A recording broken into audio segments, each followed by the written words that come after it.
रात के करीब 12 बज रहे थे। रात के सन्नाटे में डूबा छोटा सा चंदनपुर गांव किसी गहरी नींद में नहीं बल्कि एक अनजाने खौफ में सोया हुआ था। गांव की आखिरी सीमा पर बना वो भूतिया फार्म हाउस सालों पहले बंद पड़ा हुआ था। इसी आलीशान फार्म हाउस का मालिक मंगल सिंह था, लेकिन एक काली रात को एक भयानक हादसे ने सब बदल दिया। उस फार्म हाउस के एक बंद कमरे में लगी आग में मंगल सिंह जिंदा जल गया। तब से वो फार्म हाउस वीरान पड़ा है। केवल एक इंसान वहां रुकने की हिम्मत करता, वो है बूढ़ा चौकीदार सुखीराम। वो अक्सर रात को हाथ में लालटेन लेकर उस फार्म हाउस को पहरा देता है। उसी रात शहर से चंदनपुर गांव में आए दो इंसान, विक्रम और उसकी पत्नी मीरा। विक्रम एक सीधा साधा पोस्टमैन था जिसका ट्रांसफर चंदनपुर के एक सरकारी डाकघर में हुआ था। सस्ते किराए और सरकारी सुविधा के कारण विक्रम को वही मंगल सिंह का पुराना फार्म हाउस रहने के लिए मिला था। जब विक्रम और उसकी पत्नी मीरा गांव के चौक पे आए तो उन्हें वहां एक चाय की दुकान पे गांव के कुछ लोग बैठे हुए दिखाई दिए। कौन हो तुम लोग? और इतने रात को, वो भी रात के 8 बजे, इस गांव में किस लिए आए हो? क्या तुम लोगों को पता नहीं कि रात के अंधेरे में इस गांव में कोई नहीं आता? काका, मेरा नाम विक्रम है। मैं शहर से आया हूँ। मैं एक पोस्टमैन हूँ। मेरा तबादला इसी गांव के डाकघर में पोस्टमैन के तौर पर हुआ है। ये मेरी पत्नी मीरा है। जैसे ही गांव वालों ने पोस्टमैन शब्द सुना, अचानक उनके चेहरे के भाव एकदम से बदल गए। रामलाल ने विक्रम से धीरे से पूछा, अच्छा, तो तुम एक पोस्टमैन हो? हाँ, इस चंदनपुर गांव में आज तक पोस्टमैन की जगह खाली थी, तो बेटा तुम यहाँ रहने आए हो। लेकिन तुम लोग रहोगे कहाँ? काका, मुझे सरकार की तरफ से इसी गांव में जो वो पुराना मंगल सिंह वाला फार्म हाउस है, वही मुझे रहने के लिए मिला है।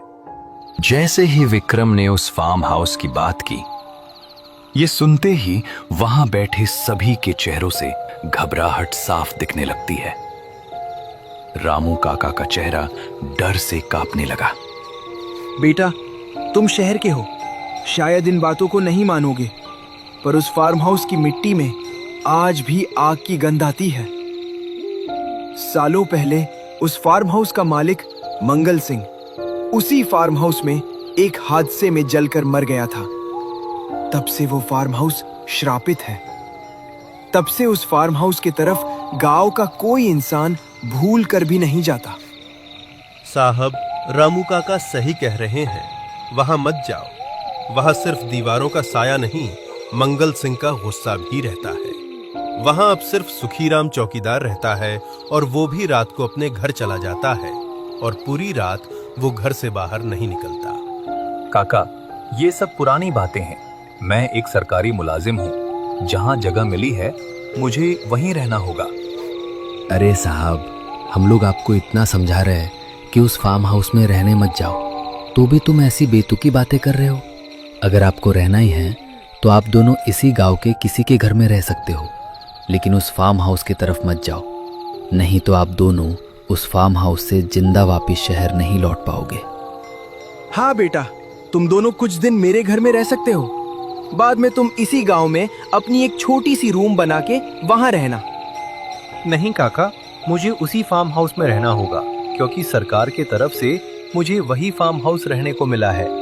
गांव के लोगों की ये बातें सुन के विक्रम की पत्नी मीरा थोड़ी सहम गई, लेकिन विक्रम का साथ देखकर वो चुप हो गई। वे दोनों सामान लेकर उस फार्म हाउस की तरफ जाने लगते हैं। जैसे ही वो दोनों उस फार्म हाउस के पास पहुंचे तो उन दोनों को वहां एक इंसान हाथ में लालटेन लेके खड़ा दिखाई दिया। रुक जाओ, कदम आगे मत बढ़ाना। इस चौखट के भीतर सरकारी हुक्म तो चलती है, पर मंगल सिंह की रूह का पहरा नहीं। कौन हो तुम लोग, और इस वक्त यहाँ क्या लेने आए हो? बाबा, घबराइए मत। मेरा नाम विक्रम है।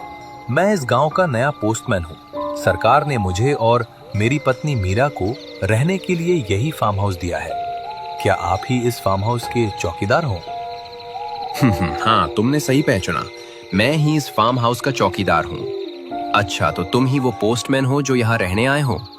पिछला जो पोस्टमैन आया था वो तो इस फार्म हाउस में 3 दिन भी नहीं टिक पाया। वो तो जल्दी ही ये फार्म हाउस छोड़ के यहाँ से शहर भाग गया।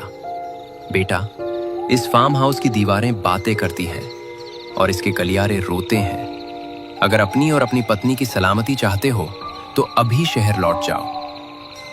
सुनो विक्रम, गांव वाले भी यही कह रहे थे और अब ये बाबा भी यही बात कर रहे हैं। विक्रम, मुझे बहुत डर लग रहा है। चलिए ना, आज की रात गांव के उसी काका के घर रुक जाते हैं। अरे मीरा, तुम भी इन पुरानी बातों में आ गई। बाबा, हम थक चुके हैं। हमें बस रात गुजारने के लिए छत चाहिए। हमें जल्दी फार्म हाउस की चाबी दीजिए और हमें अंदर जाने दीजिए। ठीक है बेटा, अगर तुम्हें वापस नहीं जाना है तो ये लो फार्म हाउस की चाबियां। मैं अपने घर जा रहा हूँ। एक बात याद रखना, रात को चाहे कोई भी आवाज दे या कोई भी पुकारे, पिछला दरवाजा कभी मत खोलना। वो दरवाजा सीधा उस कमरे की तरफ जाता है जहां मंगल सिंह जला था। सुखीराम चौकीदार ने विक्रम के हाथ में उस फार्म हाउस की चाबी दी और वो वहां से अपने घर की ओर निकल पड़ा। विक्रम ने भारी मन से फार्म हाउस का ताला खोला और दोनों फार्म हाउस के अंदर आ गए। जैसे ही दोनों अंदर आए, वहां एक अजीब सी सड़न और जलने की गंध उनके नाक से टकराई। अंदर का मंजर डरावना था। तभी रसोई से अचानक कुछ गिरने की आवाज आई। विक्रम, वो क्या था? उस तरफ कोई है। विक्रम, मेरी बात मानो, इस फार्म हाउस से हमें अभी निकल जाना चाहिए। तुम्हें यहाँ कुछ अजीब नहीं लग रहा है? तुम डरो नहीं मीरा, कुछ नहीं है वहाँ। शायद कोई बिल्ली होगी। रुको, मैं देख कर आता हूँ। और दोनों रसोई की तरफ बढ़ने लगे। जैसे ही दोनों रसोई की तरफ जाने लगे, तभी उन दोनों को नीचे फर्श पर मंगल सिंह की एक पुरानी धुंधली तस्वीर दिखाई दी जो दीवार से गिर गई थी। तस्वीर में मंगल सिंह की आंखों में एक अजीब सा गुस्सा था। तभी अचानक घर की खिड़कियां जोर जोर से खड़कने लगीं और कहीं दूर से किसी के हंसने की आवाज आने लगी। विक्रम, देखो वो तस्वीर, उसमें से आग की लपटें निकल रही हैं। यहाँ कोई बिल्ली नहीं है, यहाँ उसी मंगल सिंह की आत्मा है। शांत हो जाओ मीरा, शायद ये कोई केमिकल लोचा है या पुरानी बिजली की तारों का शॉर्ट सर्किट। मैं देखता हूँ। कौन हो तुम लोग और मेरे फार्म हाउस के अंदर आने की हिम्मत कैसी की? इस फार्म हाउस की मिट्टी मेरी राख से बनी है। कौन हो तुम? सामने आओ। विक्रम, हमें यहाँ से निकलना होगा। सीधी तरह से हमारे सामने आ जाओ। मैं एक सरकारी कर्मचारी हूँ, हमें डराने की कोशिश मत करो। अंधेरे में केवल मंगल सिंह की तस्वीर की आंखें अंगारे की तरह चमक रही थीं। दूसरी तरफ जानकी चाची गांव के चाय के दुकान पे जाके चिल्लाने लगी। रामू भाई, रामलाल भाई, मैंने अभी अभी फार्म हाउस की तरफ से चीखें सुनी हैं। वो बेचारा पोस्टमैन और उसकी पत्नी मुसीबत में है। जानकी बहन, मैंने कहा था उन्हें, पर वो शहर का छोरा माना नहीं। चलो भाइयों, हमें उन्हें बचाना होगा। पर काका, रात के इस पहर मंगल सिंह के फार्म हाउस में कौन जाएगा? जो गया वो कभी वापस नहीं आया। डरने से काम नहीं चलेगा मोहन, वो हमारे गांव का मेहमान है। तुम लोग नहीं जानते, आज की रात मंगल सिंह की बरसी है। आज वो सबको जला देगा। अगर हम लोग वहां जाएंगे तो हम भी जिंदा नहीं बचेंगे। ये बातें करके गांव के सब लोग विक्रम और उसकी पत्नी को बचाने उस मंगल सिंह के फार्म हाउस की तरफ जाने के लिए निकल पड़ते हैं। उधर फार्म हाउस के अंदर विक्रम और मीरा भागकर हॉल के बीचों बीच आ गए थे। अचानक पिछला दरवाजा, जिसे सुखीराम ने खोलने से मना किया था, अपने आप चरमराते हुए खुल गया। विक्रम, वो दरवाजा खुल गया। देखो, वहाँ से कोई जलता हुआ इंसान बाहर आ रहा है। मीरा, तुम डरो मत, जल्दी तुम मेरे पीछे आ जाओ।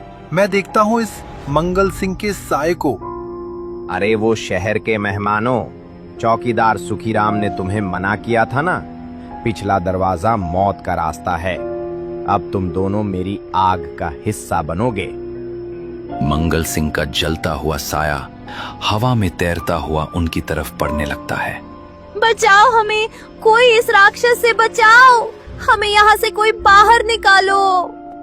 मीरा, जल्दी हमें खिड़की की तरफ भागना होगा, नहीं तो मंगल सिंह की रूह हमें मार देगी।